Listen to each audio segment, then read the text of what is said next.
শিক্ষার্থীরা তোমাদের স্বাগতম জানিয়ে শুরু করছি আজকের ক্লাস। আজকের ক্লাসের মূল অংশ হচ্ছে বা যেটা আমরা শিখব যে একটি রেখাংশের মধ্যবিন্দুতে কিভাবে লম্ব অঙ্কন করতে হয়। তো আজকের 11তম ক্লাসে শুরু করছি তোমাদেরকে সাথে নিয়ে। আমাদের আজকের যে সমস্যাটি সেটা হচ্ছে 7 সেন্টিমিটার দৈর্ঘ্যের রেখাংশের মধ্যবিন্দুতে রুলার ও কম্পাস সাহায্যে একটি নির্দিষ্ট লম্ব আঁকতে হবে। আমরা প্রথমে একটি স্কেল নেব। স্কেলের সাহায্যে আমরা কি করব, 7 সেন্টিমিটার দৈর্ঘ্যের একটি রেখা অঙ্কন করব। তো দেখো আমি এখান থেকে শূন্য থেকে একেবারে 7 পর্যন্ত রেখা মেপে নিলাম স্কেলের সাহায্যে। তো এর নাম দেব আমি এখন কি, এই রেখাটির নাম দেব। তো আমি এই রেখাটির নাম দিলাম এ এবং বি। এরপরে আমি এই পেন্সিল কম্পাসের সাহায্যে এই এ বি এর অর্ধেকের বেশি ব্যাসার্ধ নিয়ে একটি বৃত্তচাপ অঙ্কন করলাম এই পাশে, এবং অপর পাশেও আরেকটি বৃত্তচাপ অঙ্কন করলাম, এবং একই মাপ নিয়ে আবারও বি বিন্দুকে কেন্দ্র করে আমরা এই পাশে একটি বৃত্তচাপ এবং অপর পাশে আরেকটি বৃত্তচাপ অঙ্কন করলাম। তাহলে দেখা গেল বৃত্তচাপ দুইটি কিন্তু একটি সি বিন্দু এবং ডি বিন্দুতে ছেদ করলো, আমি যাদের নাম দিলাম সি ও ডি। এরপরে আমরা কি করব, এই যে সি বিন্দু এবং এই ডি বিন্দুতে বরাবর স্কেল ধরব। আমরা মাঝখানের যে বিন্দুটি নির্ণয় করলাম, তাহলে এ বি এর যে মধ্যবিন্দু আমরা নির্ণয় করে কি লিখলাম, এক্স লিখলাম, এ বি এর মধ্যবিন্দু। তো এরপর আমরা কি করব, এই যে এক্স বিন্দু, এইখানে এই আমার যে পেন্সিল কম্পাসের যে কাটা কম্পাস, এই কাটা কম্পাসটাকে ধরবো। ধরে আমি কি করব, একটি বৃত্তচাপ অঙ্কন করব। দেখো আমি একটি বৃত্তচাপ অঙ্কন করলাম, যদি এটা অর্ধবৃত্ত নয়, অর্ধবৃত্তের চেয়েও একটু কম।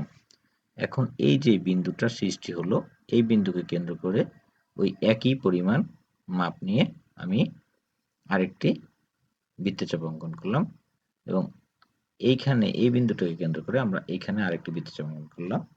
তাহলে দেখা গেল এর নাম দিলাম এন, এর নাম দিলাম আই, এবং এই বিন্দুটার নাম দিলাম জে।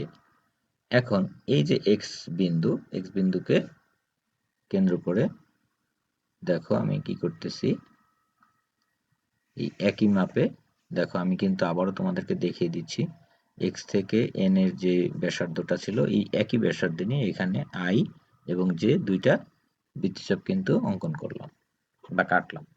এখন এই আই বিন্দুকে কেন্দ্র করে উপরে আরেকটি বৃত্তচাপ আঁকি, এবং একই ব্যাসার্ধ নিয়ে যে বিন্দুকে কেন্দ্র করে আরেকটি বৃত্তচাপ অঙ্কন করি। তাহলে এই বৃত্তচাপ দুইটি কিন্তু পরস্পর ছেদ করলো, আমি এটার নাম দিলাম কে।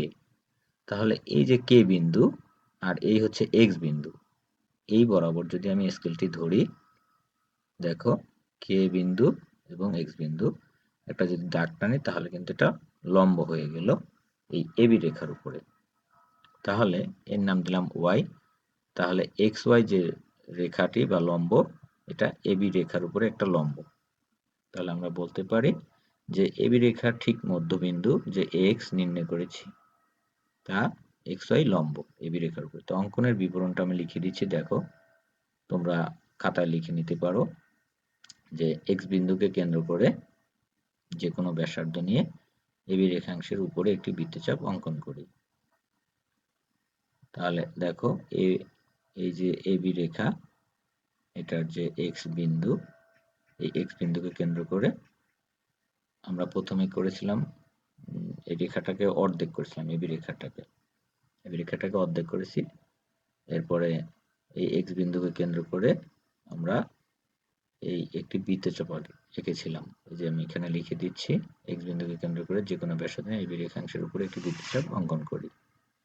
তারপরে বৃত্তচাপটি এবি রেখাকে, দেখো কি লিখছি, বৃত্তচাপটি এবি কে এইচ বিন্দুতে ছেদ করে। তাহলে এই যে বৃত্তচাপটা অঙ্কন করলাম, এটা কিন্তু এবি রেখাটাকে এইচ বিন্দুতে ছেদ করেছে। তারপর লিখছি কি, এইচ কে কেন্দ্র করে একই ব্যাসার্ধ নিয়ে, ওই এইখান থেকে যতটুকু ব্যাসার্ধ নিয়েছিলাম, এই এইচ কে কেন্দ্র করে একই ব্যাসার্ধ নিয়ে আমি কি করেছি, এই আই যে এখানে কেটেছি, মানে এই একই ব্যাসার্ধ নিয়ে আবার যখন বৃত্তচাপ আঁকলাম, তখন এখানে আই বিন্দু সৃষ্টি হয়েছে। আবার আই বিন্দুকে কেন্দ্র করে আবার যখন বৃত্তচাপ অঙ্কন করলাম, তাহলে কিন্তু জে বিন্দুর সৃষ্টি হয়েছে।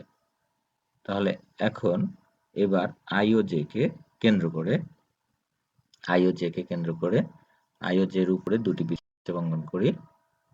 এখানে দেখেছো তোমরা বৃত্তচাপ দুটি অঙ্কন করেছি। তাহলে বৃত্তচাপ দুটি এই ওয়াই বিন্দুতে ছেদ করেছে।